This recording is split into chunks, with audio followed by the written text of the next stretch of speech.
வணக்க மக்களே, சற்றுமுன் வெளியான செய்தி ஒன்று வெளியாகியுள்ளது. அதிமுகவில் இணைய தயாராம், எந்த கண்டிஷனும் இல்லையாம். உடைத்து பேசிய ஓ பன்னீர்செல்வம், அதிர்ச்சியில் அதிமுக. வாங்க வீடியோவை முழுமையாக காண்கலாம். அதாவது அதிமுக ஒன்றிணைந்து செயல்பட வேண்டும் என்பதே எங்கள் நோக்கம். அதிமுகவில் அனைத்து தொண்டர்களும் இணைவதற்கு எடப்பாடி பழனிசாமி ஒப்புதல் கொண்டால் நாங்கள் எந்த நிபந்தனையும் விதிக்காமல் நாங்கள் இணைவேன் என்றும் அதிமுகவின் முன்னாள் ஒருங்கிணைப்பாளரும் தமிழ்நாட்டின் முன்னாள் முதலமைச்சருமான ஓ பன்னீர்செல்வம் கூறியது.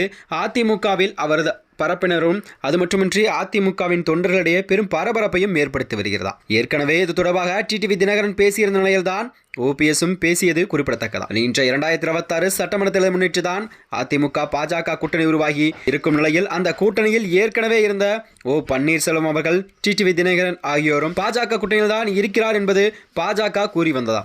இந்த நிலையில்தான் அவர்கள் தங்கள் கூட்டணியில் இல்லை என அதிமுக மறைத்துள்ளதா. இந்த நிலையில்தான் 2026 சட்டமன்ற தேர்தலான் கூட்டணி தொடர்பாக ஓ பன்னீர்செல்வம் ஒன்று திடீர் ஆலோசனை ஒன்றை மேற்கொண்டாராம். பன்ருட்டி தலைமையிலான நடைபெற்ற இந்த கூட்டத்தில் தான் ஓ பன்னீர்செல்வம் அவரது ஆதரவாளர்களும் நிர்வாகிகளும் உடன் பலரும் கலந்து கொண்டனர். அந்த கூட்டத்திலே பேசிய ஓ பன்னீர்செல்வம் அவர்கள் எந்த நிபந்தனையும் இல்லாமல் விதிக்கால் அதிமுகவில் நாங்கள் இணைவேன் என கூறியுள்ளார். ஆலோசனை கூட்டத்தை தொடர்ந்து செய்தியாளர்களிடம் பேசிய ஓ பன்னீர்செல்வம் அவர்கள் அதிமுக ஒன்றிணைந்து செயல்படும் என்பதே எங்கள் நோக்கமாக இருக்கும்.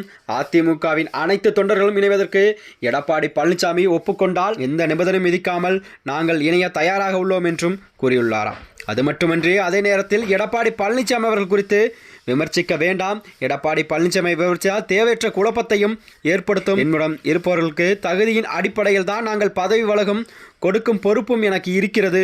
வருகின்ற செப்டம்பர் 4 மதுரை மாநாடு என்னுடைய தலைமையில் தான் நடைபெற இருக்கும். அந்த மாநாட்டில்தான் வரலாற்று மிக்க மாநாடாக இருக்கும் என்று அவர் கூறியுள்ளாரா. அது மட்டுமின்றி மாநாட்டுக்கு சசிகலா டிடிவி தினகரன் அழைப்புகள் கண்டிப்பாக விடுக்கப்படும் என்றும் அவர் கூறியுள்ளாராம். வரும் செப்டம்பர் 4 தேதியில் எனது தலைமையில் மதுரையில் நடைபெறும் மாநாடு வரலாற்று சிறப்புமிக்க மாநாடாகவும் செய்யக்கூடிய மாநாடாகவும் இருக்கும் என்று கூறியுள்ளாராம். சசிகலா டிடிவி தினகரனுக்கும் அழைப்பு விடுக்கப்படும்.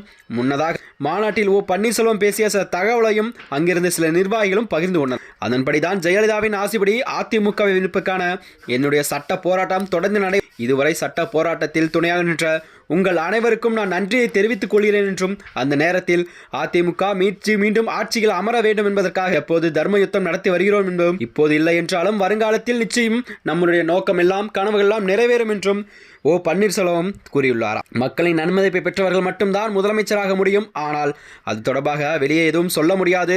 ஆனால் விரைவில் அது என்ன என்பது உங்களுக்கு தெரியும். வருகின்ற செப்டம்பர் மாதம் தேதியில் மதுரையில் நடக்கும் மாநாட்டில்தான் மிகப்பெரிய அளவு மாநாடு நடத்தப்படும். அந்த மாநாட்டில்தான் நம் எதிர்கால திட்டங்களும் மற்றும் எங்களது கூட்டணிகளை பொறுத்தும் நாங்கள் ஆலோசித்து விரிவான முடிவை தீர்மானத்தையும் நிறைவேற்றும் என்றும் அவர் கூறியிருந்தாராம். மேலும் இதுபோன்ற வீடியோக்களை தெரிந்து கொள்ள நமது சேனலை மறக்காமல் சப்ஸ்கிரைப் செய்து கொள்ளவும். நன்றி, வணக்கம்.